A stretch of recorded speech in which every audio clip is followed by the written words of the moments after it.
Question number 47 આપેલ સમસ્યા પરથી દ્વિચલ સુરેખ સમીકરણ યુગ્મ બનાવવાનું છે અને તેમનો ઉકેલ જો શક્ય હોય તો લોપની રીતે મેળવવાનો છે. આખી રકમ વાંચીએ, પછી એક્સ અને વાય ધારીએ અને પછી જોઈએ શું કીધું તો કે એક પ્રતિષ્ઠિત પુસ્તકાલયમાં પ્રથમ 3 દિવસનું એક પુસ્તકનું નિશ્ચિત ભાડું લે છે, એટલે ફિક્સ. પહેલા 3 દિવસનું ભાડું તમારે ફિક્સ આપી દેવાનું પુસ્તકાલયમાં. પછીના પ્રત્યેક દિવસ દીઠ અતિરિક્ત ભાડું લે છે, એટલે કે 4 દિવસ જાય તો 3 દિવસના કોઈ પૈસા ફિક્સ, પછી 1 દિવસનું વધે.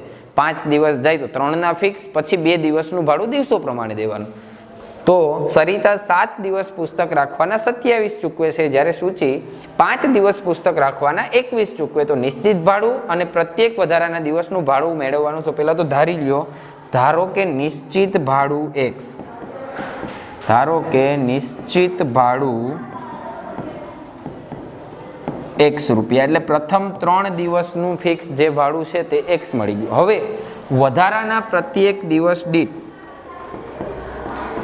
ના પ્રત્યેક દિવસ દીઠ ભાડું y રૂપિયા, એટલે માની લો કે પછી 1 દિવસ ગયો હોય તો પ્લસ y 1 કરવાનું, 2 દિવસ ગયું હોય તો 2y કરવાનું, 3 દિવસ ગયું હોય તો 3y કરવાનું.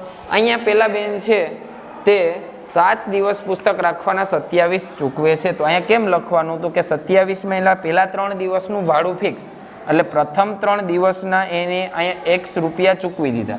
બાકીના વધારાના જે 4 દિવસ છે એને કેમ લખવાના તો કે 1 દિવસના એ y ચૂકવે, એવા કેટલા તો કે 4, બંને મળીને કેટલા ચૂકવા તો કે 27. આ બની ગયું પહેલું.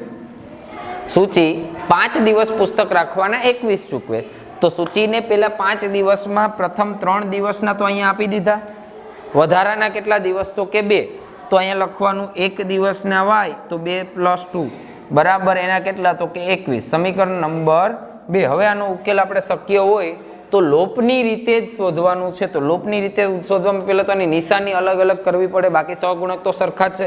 તો અહીંયા લખી નાખવાનું સમીકરણ નંબર 1 માંથી સમીકરણ નંબર 2 ને બાદ કરતા, એટલે નિશાની બદલી જશે. તો પહેલું સમીકરણ એમને x + 4y = 27 અને બીજું સમીકરણ છે x + 2y = 21. અહીંયા બાદ કરો એટલે નિશાની બદલી જશે. તો આ ગયું 4y માંથી 2y ને બાદ કરી નાખો તો આવશે 2y, અને 27 માંથી 21 કાઢી નાખીશ એટલે 6. તો મને અહીંયા y મળી ગયા 6/2, એટલે y = 3. હવે એને મૂકી દો અહીંયા કોઈ પણ એક સમીકરણમાં, એટલે તમને x મળી જશે.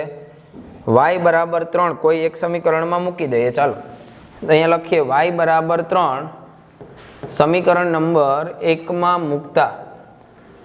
ચાલો મૂકો 1 માં. તો 1 ની અંદર છે x + 4y = 27. x એમને y ની જગ્યાએ 3, તો x + 12 = 27. 12 ને પેલી બાજુ જવા દો, તો x = 27 - 12, તો x = 27 માંથી 12 કાઢી નાખીશ તો મને x કેટલા મળી ગયા તો કે 15.